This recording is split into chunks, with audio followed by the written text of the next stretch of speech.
This is the Agribusiness Report. I'm Tony St. James, joined today by Andrew Brandt. Andrew is Director of Trade Policy, U.S. Grains Council. Great to see you. Good to see you again, Tony. Always a pleasure. Okay, uh, we've talked about your background getting here. You spent some time on the Hill, though, which really gave you a really close look at what happens in, I think somebody described as making the sausage, right? Yes. So I've been in DC quite a few years now. Left Missouri as a farm boy back in '06 and showed up here working for originally Senator Talent, who was a Republican senator from Missouri. Um, he lost and I had to find a new job, but I kind of bounced around with USDA briefly at the Crop Insurance Agency. Then spent about 5 years for a congressman you're familiar with, Mr. Doggebauer, before transitioning then to Senator Grassley from Iowa. So I spent about 14 years total on Capitol Hill. Got to see several farm bills be written, some trade legislation later on. It's a fascinating process how it works. Well, and again, I love the analogy. It's like watching sausage get made. It's not always a pretty picture, but at the end, it's pretty good. And when it comes to trade policy in general, it's kind of the same way, isn't it? Yeah, I'd say it's about the same way for any piece of legislation in Congress. You've got 535 members. They've all got an opinion. They've all got an ask or a want.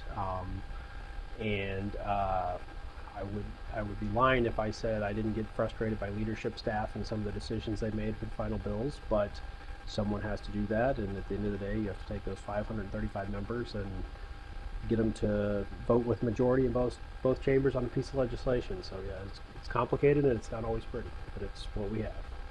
Well, we did see that in a previous Congress with the renewal, if you will, of NAFTA, uh, USMCA agreement, Right. and with that, a couple of partners, Canada and Mexico. But things don't always go real smooth, do they?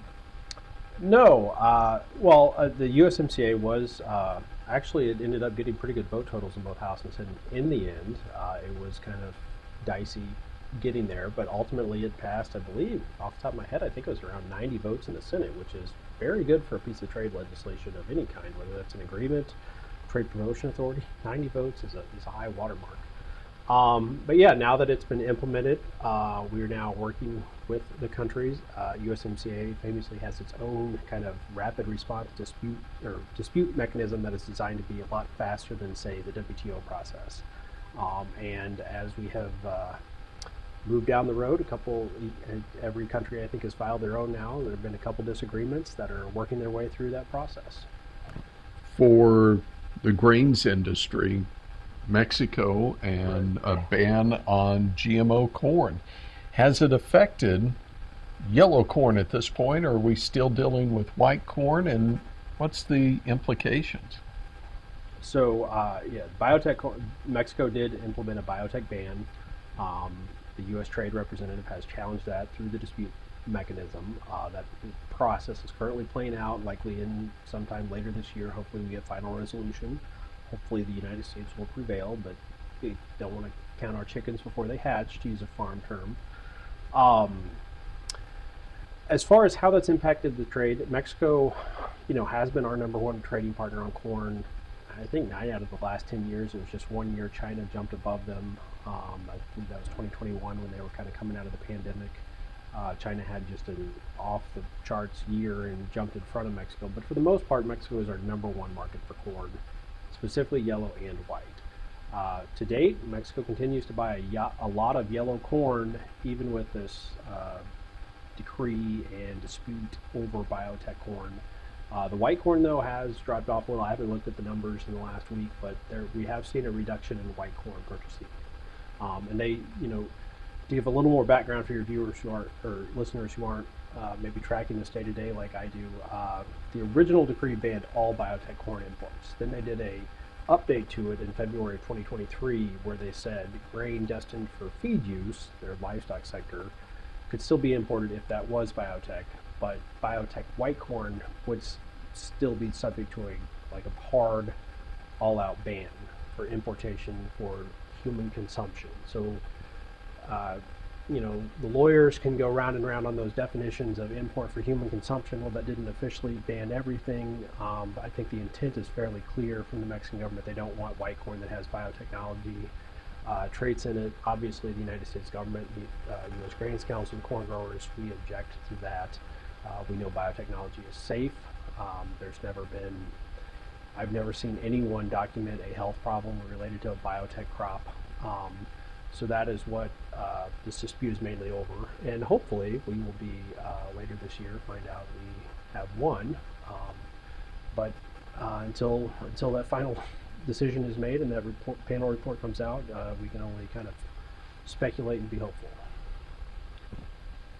But much like the U.S., we have changes in the makeup of Congress and the White House, and there's a change coming in Mexico. If I understand correctly, the president has termed out. Yeah, I believe Mexico rules are you get 1 6-year term, and so this is his last year. I believe the election will be in July, and then it's, let's say, like September 1st or October 1st, the new president will be installed. It is expected, based on polling and people who are experts on Mexican politics, that it will be a woman in the same party as current president, President AMLO. So there will be a change in the person, but the party is expected to stay the same. What that exactly means for this policy, I think a lot of us want to be hopeful, but really we just don't know until the next president gets into office and starts to make their own, find their own way with how they're going to handle things. Hopefully, they will be faced with, confronted with our win under the USMCA process for this biotech case, and then we'll see how they respond to that. Does it really underscore the importance of your role with the U.S. Grains Council? Because just keeping up with all of the parts that are moving on this, that's got to be a full-time position.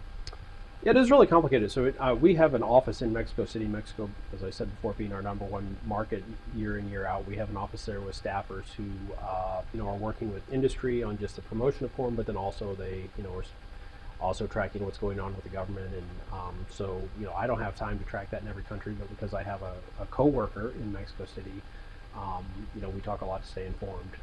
But yeah, the Grains Council, this is a great example of us partnering with, say, the corn growers on,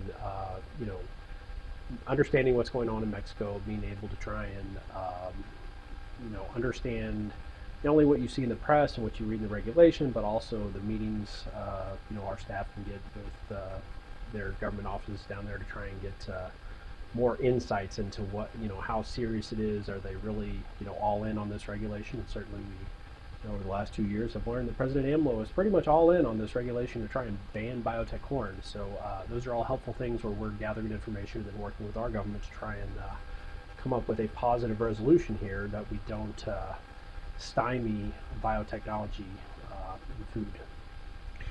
So good to see you. I know there's a lot going on, but thanks for taking a few minutes to visit with us. Wish you the best. Anytime. And wish you the best too, and hope everyone in West Texas has a great year farming.